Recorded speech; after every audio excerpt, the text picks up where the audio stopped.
Good evening, ladies and gentlemen, and welcome back to another session of Ask Zak with myself, Zak. And you'll see a new face. I've got Janru Oosthuizen here with me tonight. Now, Janru is one of our technical advisors, also moving around in the field. Now, Janru's got, you studied in Bloem. Yes. You did your Greek there, and of course, your love of animals brought you here. Yeah. But Janru, can you give the people a little bit more background about yourself? What is your love and passions when it comes down to your animals? And of course, which areas do you move in around? Okay, now thank you, Zak. Thank you, viewers, for the opportunity to be here tonight. So as Zak mentioned, I'm one of the technical advisors. I'm currently doing 8 areas, so around the Gauteng area, all the branches there, and then Barambat or Bella Bella, which spread and now spread as well, so you'll definitely see my face around one of those depots. Ruminants, the subject that we're talking about today, is a big passion of mine, so I always love sharing information about that. Yes. So let's jump into our tonight's topic, and our basic topic tonight is, of course, our weaning of calves and setting them up for success. Now, with anything that you start with, you need to get your foundation right. Now, first of all, you have to have good genetics. You cannot expect an animal that doesn't have a high genetic potential to perform highly. And basically, we usually say, if you put rubbish in, you're going to get rubbish out. So you need to select your animals and make sure you build the quality of your herd so that you can get them there. And of course, your basic foundation, one of your cornerstones, is our heifers or our cows. And of course, when we look at them, we need to look at giving them the correct nutrition. Janru mentioned a little bit earlier about keeping in the right conditions so that you can cycle them, so that they take the bull earlier, which is very, very true and very important. Now, the product that we use for that is our production meal. Now, our production meal, or lick as we call it, is a little bit more nutrient dense, higher protein, and of course has all those building blocks. Of course, remember, you've got that calf developing inside the womb of the cow, and it's going to need and require building blocks to form the base of that calf. And as soon as we starve of that, you're going to have deficiencies in your calf. You're going to have weak calves and poorly performing calves. You're starting on the back foot. So by giving our production meal, you make sure that the cow stays in condition, the calf develops properly, and when the calf arrives, that extra nutrition, of course, goes into the milk, and the milk, of course, to be able to carry that calf through. Now, when we talk about milk production, of course, we want high yield, but most important, of course, is your colostrum, that beast that we talk about. It's important for that young calf's immune system to make sure it's strong and it gets a good head start. If your calf doesn't receive colostrum, then you know you're in trouble. That animal is going to be, the chances of it dying is actually very high. It's sad to say it, but yes, it is. But now let's say we've done all those things. We made sure our genetics are right, we're feeding our calves correctly. How do we handle those calves? How do we set them up? We've done our base work, but how do we get them to go the next level, Jan? Yeah, so very important. Let's start at the end of the weaning process. So your weaning process is the most stressful time for your calves. So that's very important to make sure that you, wherever you can ensure that calf is going to get as little stress as possible.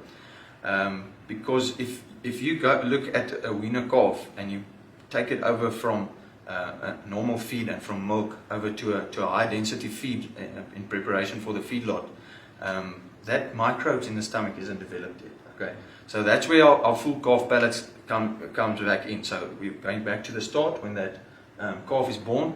At about 2 weeks of age, we want to start giving them creep feed. Now, the creep feed is our full calf meal or pellets, which, as I said, you can start giving to your calves at about 2 weeks of age. It has 18% protein. Very nice product to grow your calves out, to make sure that their structure is good and developed. So when they get to the feedlot, you've got the frame of your animal is good, your weight is good, and obviously you're taking that developed calf away from your cow as soon as possible, which means that the cow condition is going to last better for longer. So you can go back to the bull quicker, and you can start your breeding process earlier, which in the long term will mean you're going to get more out of your cow, more calves per season. So that's very important. Just a little side note there, of course, your cows will also eat the full calf, but it's not advisable to give it to your cows because it's so nutrient dense. It is a little bit more expensive food, Yes. and with your calves, they tend to eat little bits until their stomach gets developed. But that cow it's gonna be like sweeties for them, and you're gonna be bankrupt if you feed your cows that. That's why we call it a creep feed. We usually put in little gates where only the calves can get through, and it keeps the cows out so that they can go in, get free access to it, and make sure they get their growth. But of course, when we've weaned our animals, you've did your preparation, as Jan mentioned, you got that rumen going, and it's ready after weaning. Usually we start, if you want to fatten up your calves, you need to get to your target weight first. Now, to get to your target weight of about 200 kilograms plus, yes, roughly, we still give them then our production meal. That same production meal that we gave to our cows, we give to our calves until they reach their weight, to ensure that the basic frame structure is in place. So production meal, you hear us talk about it a lot, but it's a very nice product. It's a multi-purpose product, and it supports your animals and picks their condition up so nicely. So definitely a product that you need to work into your feeding system. But Janru, we talk now, sessions like these, we can share information. Yes. But of course, you and the team, you're out there in the field. How do people get in contact? Where are you guys busy this week? I know there's something ahead. Can you tell us a little bit more there?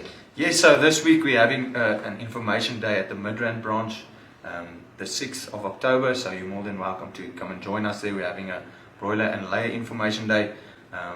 But yeah, as I've said, we're a lot of technical advisors in the field. So if you go out to your Midrand branch, any of the Alzu one-stop shop branches, you can just, if you want some more information, you're more than welcome to ask the staff at the branch, can I speak to your technical advisor? We'll help you over the phone, and if you want to come out onto your farm, we can come visit you and see where we can improve on your system. And then last but not least, you've got Information Day this coming week. Where is it and what is it about, and how do people go about registering? Because we get a lot of questions on Facebook about registering. Who do they contact? How does that process work? Yes. Okay, so first of all, you can speak to you can phone the branch that the Information Day is at. So for this week at Midrand branch, you can phone the Midrand branch, book your spot. They have a register that they fill in. It's completely free, so anyone is welcome to join. It's just a matter of booking your seat and making sure that you set for the day. So thanks for tonight, everyone. And of course, as Jandro said, a lot of information. They are there. They're here to assist you. They are strong, well-trained young technical advisors. And of course, everything a phone call away. So from my side, have a good evening. And you, Jandro? Thank you very much, Jack. Have a good one, guys.